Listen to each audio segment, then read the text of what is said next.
എല്ലാവർക്കും എൻ്റെ ചാനലിലേക്ക് സ്വാഗതം. ഇന്നത്തെ റെസിപ്പി നമ്മൾ ക്രിസ്മസ് ഒക്കെ പ്രമാണിച്ച് ഒരു ചിക്കൻ സ്റ്റൂ ഉണ്ടാക്കിയതാണ്. പണ്ട് കാലം മുതൽ മമ്മിയൊക്കെ ഉണ്ടാക്കുന്ന മിസസ് കെ മാത്യുവിൻ്റെ പ്രിപ്പറേഷനാണ് ഇന്ന് ഞാൻ തയ്യാറാക്കിയിരിക്കുന്നത്. വളരെ രുചികരമായിട്ടുള്ള ഈ ചിക്കൻ സ്റ്റൂ ഉണ്ടാക്കുന്നത് നമുക്ക് വീഡിയോയിലൊന്ന് കണ്ടു നോക്കാം. ചിക്കൻ സ്റ്റൂ ഉണ്ടാക്കുന്നതിന് ഞാൻ 1/2 കിലോ ചിക്കൻ ചെറിയ പീസുകളായിട്ട് അരിഞ്ഞെടുത്തിരിക്കുകയാണ്. സ്റ്റൂവിന് ആവശ്യമായ തേങ്ങാപ്പാൽ നമുക്ക് ഈ 1.5 കപ്പിൽ നിന്നെടുക്കാം. ആ 1.5 കപ്പിൽ നിന്നും 1 കപ്പ് നല്ല കുറുകിയ ഒന്നാം പാലെടുത്തു. ഒരു 3 കപ്പ് രണ്ടാം പാലും എടുത്തിട്ടുണ്ട്. രണ്ടാം പാലിൽ ഞാനൊരു 3 ടേബിൾ സ്പൂൺ എടുത്തിട്ട് അതിലേക്ക് കോൺഫ്ലവർ ഞാനൊരു 3/4 ടേബിൾ സ്പൂൺ ഇട്ട് ലാസ്റ്റ് ചേർക്കാൻ വേണ്ടി അതും റെഡിയാക്കിയിരിക്കുകയാണ്. സ്റ്റൂ ഉണ്ടാക്കാനായിട്ട് നമുക്കൊരു പാത്രം അടുപ്പത്ത് വെച്ചിട്ടുണ്ട്. ഒരു 1.5 ടേബിൾ സ്പൂൺ വെളിച്ചെണ്ണ ഒഴിച്ചു കൊടുക്കാം. എണ്ണ ചൂടായിട്ടുണ്ട്. ഞാനൊരു ഇടത്തറി 2 സവാള ചെറുതായിട്ട് അരിഞ്ഞിട്ട് കൊടുക്കാം. ഒന്ന് ഇളക്കി കൊടുക്കാം. ഇതിൻ്റെ കൂടെ തന്നെ ഒരു 3 പച്ചമുളക്, കുറച്ച് കറിവേപ്പില, ഒരു കഷ്ണം ഇഞ്ചി ചെറുതായിട്ട് അരിഞ്ഞത്, ഇതെല്ലാം കൂടിയിട്ട് നല്ലതുപോലെ വഴറ്റാം.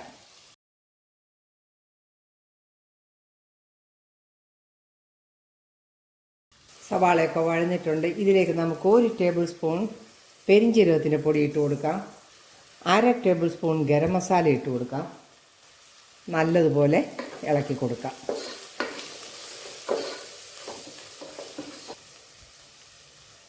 സവാളയൊക്കെ നല്ലപോലെ വഴഞ്ഞിട്ടുണ്ട്. ഇതിലേക്ക് നമുക്ക് ചിക്കൻ പീസ് ഇട്ട് കൊടുക്കാം. കൂടെ തന്നെ 2 ഉരുളക്കിഴങ്ങ് ചെറുതായിട്ട് കഷ്ണിച്ചതും കൂടി ഇട്ട് കൊടുക്കാം. ആവശ്യത്തിന് ഉപ്പിട്ട് കൊടുക്കാം. ഇതിലേക്കൊരു 3/4 ടേബിൾ സ്പൂൺ കുരുമുളക് പൊടിയും കൂടി ഇട്ട് കൊടുക്കാം. നല്ലതുപോലെ വഴറ്റി കൊടുക്കാം.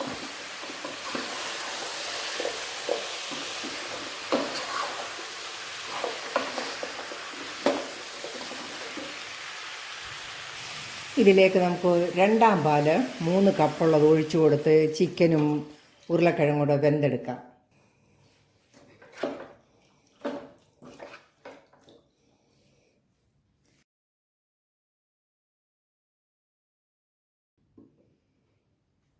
നമുക്ക് ഈ ചിക്കനൊക്കെ ഒന്ന് വെന്തോന്ന് നോക്കാം.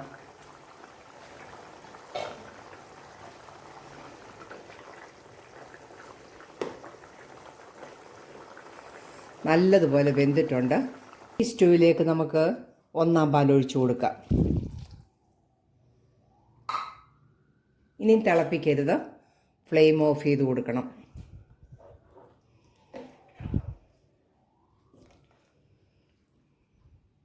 കൂടെ തന്നെ ആ കോൺഫ്ലവർ കലക്കി വെച്ചിരുന്ന തേങ്ങാപ്പാലും കൂടെ ഒഴിച്ചു കൊടുക്കാം. നല്ലതുപോലെ ഇളക്കി കൊടുക്കാം. ചെറിയ ഫ്ലെയിമിൽ നമുക്കൊന്ന് ചെറുതായിട്ട് ചൂടാക്കാം. കൂടെ തന്നെ നമുക്ക് 1 ടേബിൾ സ്പൂൺ ലൈം ജ്യൂസും കൂടെ ഒഴിച്ചു കൊടുക്കാം. നല്ലതുപോലെ ഇളക്കി കൊടുക്കാം. ഈ സ്റ്റൂവിൻ്റെ മുകളിലേക്ക് നമുക്ക് കുറച്ച് മല്ലിയിലയും കൂടി ഇട്ട് കൊടുക്കാം. സ്റ്റൂ നമുക്കൊന്ന് താളിച്ചും കൂടെ കൊടുക്കാം.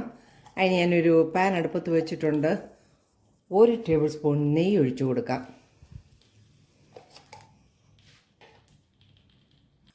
ചൂടായ നെയ്യിലേക്ക്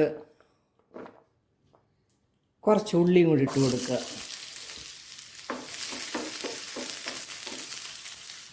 നെയ്യിൽ ഉള്ളി കാച്ചതും കൂടെ നമുക്കിതിലേക്ക് ഒഴിച്ചു കൊടുക്കാം. ഈ സ്റ്റൂ മിസസ് കെ മാത്യുവിൻ്റെ പ്രിപ്പറേഷനാണ്. എൻ്റെ മമ്മിയൊക്കെ ഇങ്ങനെയാണ് സ്റ്റൂ വെച്ചിരുന്നത്. നല്ല രുചിയാണ്. നെയ്യിൽ ഉള്ളിയൊക്കെ കാച്ചി ഒഴിക്കുമ്പം ഈ സ്റ്റൂവിന് ഭയങ്കര രുചിയാണ്. എൻ്റെ റെസിപ്പി ഇഷ്ടപ്പെട്ടാൽ ചാനൽ സബ്സ്ക്രൈബ് ചെയ്യാൻ മറക്കരുത്. നല്ല നല്ല വീഡിയോയുമായിട്ട് വരുന്നത് വരെ ബൈ.